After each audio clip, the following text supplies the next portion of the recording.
Morning, folks. Welcome to my humble homestead in the forest, and once again, welcome to my apothecary.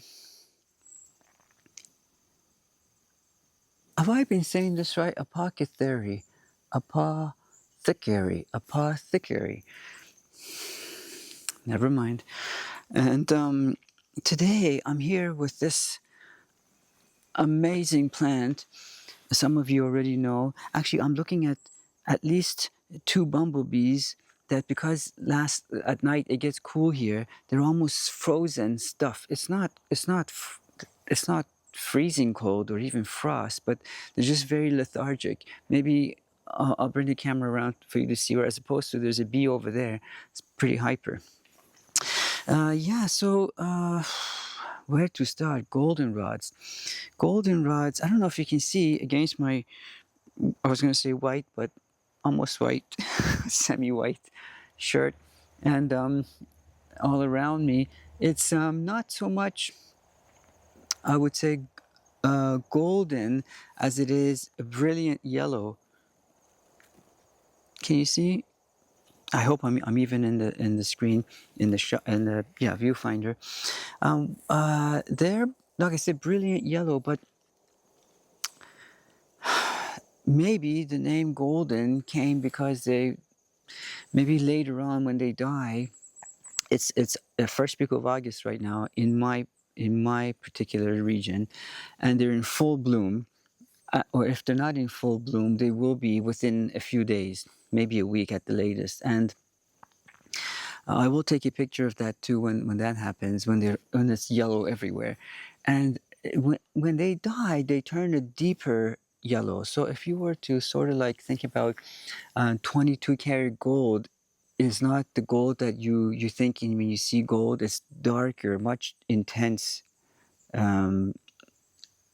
shade of gold. And the cheaper gold, like the 14 karat gold, which is only 50% gold, is really yellow, like, because it has so much maybe brass in it. So this is maybe the color contrast. Maybe that's why they call it golden. If not that, it's worth its weight in gold. And by that I mean every part of it can be used, from the flowers to making tea or salves or tinctures, or and that's good for urinary infections and urinary issues and diarrhea. It's just good for so many things. To the leaves has riboflavins, vitamin C. I can't even remember what else you can use it for. And you can even put it in your stews and stir fries and eat it like that, or make tea out of it, all the way down to its roots, or I should say rhizomes. Rhizomes are like probably, if you can think of as a stem, it's like a continuation of stem as opposed to branching out. When you think about a root system of anything that branches out like spider webs, it's not like that. That can be used for so many different things. But like I said, it is now the first week of August, and what happens at this particular time, for those of you who have allergies like I used to, the spring and this is in fall. What happens is that at this particular time of the year, where the farmers are harvesting their hay, which in the hay field is all the beautiful and lovely wildflowers, there would also be ragweed, which is, I have to actually say this, I have to backtrack and tell you this first. There are flowers and plants that are wind pollinated, like ragweed, and there are plants and flowers that are insect pollinator, like the beneficial insects and bees and such. Those don't. If you've ever seen a slow motion of a flower that opens up, or a mushroom goes poof, poof, and their pollen goes spread out. This doesn't do it. But the difference between this and the ragweed is that, because ragweed, and I don't have any to show you, but they do bloom at the same time. The fact is, the difference is that ragweed because it blends with the greenery, and you can't necessarily, and it's much lower to the ground. This is, as you can, I'm pretty tall. I'm like 7, 8 feet tall at least. This thing is something like 5 feet, and it can probably be even more than 5 feet tall. And so, I mean, maybe 5.5, 6 feet tall. And so, ragweed, by comparison, is much lower to the ground, so it can blend in and get lost in the shrubs and greenery, and you can't see it. And poof. And so, I once read that they had found ragweed pollens something like 400 miles, or what is that? What does that translate to kilometers? 600, 700 kilometers away from the plant.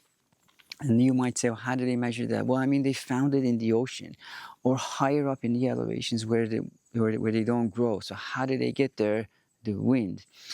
What are you allergic to? The pollen. So what happens is that because we see this and not the ragweed, because it's good, who can not see the brilliant yellow of this? And it's big and tall and everywhere. And we tend to blame this as a culprit for our allergies, when in fact the opposite is true. One of its medicinal uses is that it can help with your allergies. It can open your pores if you have a cold, so you can dissipate heat more. I mean, I'm digressing, but this is actually good for your allergies, as opposed to ragweed that triggers your allergies. Poof. All right.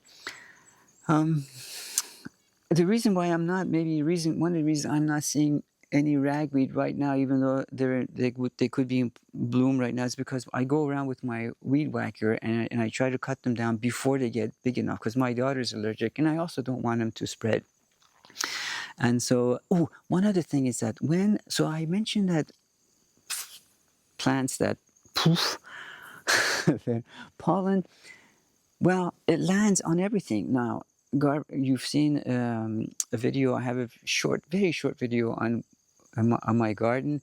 And so when it goes poof, it just goes everywhere. It lands on your lettuce, it lands on everything. So this is why it's a good idea to wash it, even if you live here where there's no, traffic, other than I hear some bees.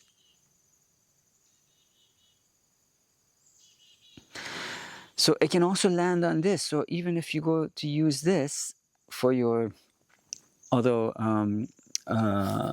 stinging nettle is better to combat your allergy symptoms, but if you go to use this, it's good to rinse everything before you dry it or before you make tea or whatever out of it, so that you don't further blame this. Oh, that idiot told me this is good for my allergies, or stinging nettle is good for my allergies, and it wasn't. Well, it's because the pollen of the poof of ragweed had landed on it, and that was triggering you. Also, I have a video on how you can combat seasonal allergies. One quick one to tell you is that, first of all, don't open your windows. I know you want to open your windows in the summertime. Don't, because some pollen are so microscopic they can go through your screen. Don't shower in the morning, shower at night instead, to get all of that pollen that's landed on you. I wear my glasses, my safety glasses, so they don't land on my eyelashes and eyebrows. And when you put your face on your pillow, you just smearing all over your face and your nose and everything. That doesn't help. So shower at night, rinse your hair, rinse your skin, and then go to bed. And you don't have any evidence of it with you on yourself to smudge your face into, your nose into, and your eyes into, so you can trigger it. Goldenrods. Well, I mean, I'm sure, as I always, can you see that bee? Tiny. Soon as I shut this camera off, I will remember all the things that I wanted to tell you, and I forgot, and I don't rehearse. So before I go, let me just show you at least this one bumblebee that's still almost in hibernation, it feels like, whereas this bee is busy. Can you hear it? Let me see if I can get close and not scare it. It's over there now. Well, let me get the camera and show you this bumblebee.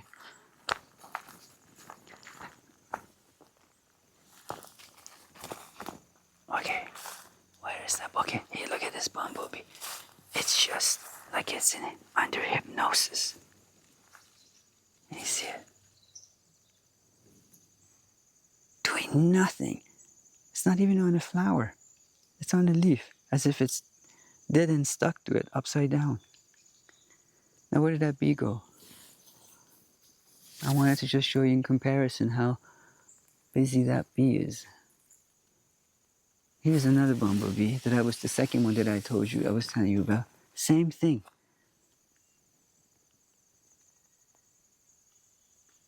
No movement at all. Oh, here's something interesting and I'm seeing. Look under these leaves.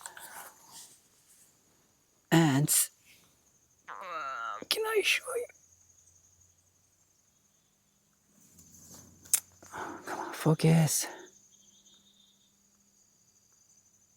Focus. I can't get it to focus for some reason. Ants have this sort of a, yeah, I think it focused. Aphid farm. So they use the sweet nectar that some aphids have produce, and they treat these aphids like they're cows for them. Can you see them? And then they lay some, and then later on as it gets warmer, they take that nectar down into their burrows or ant hills or wherever they store them. Okay, I'll let you go.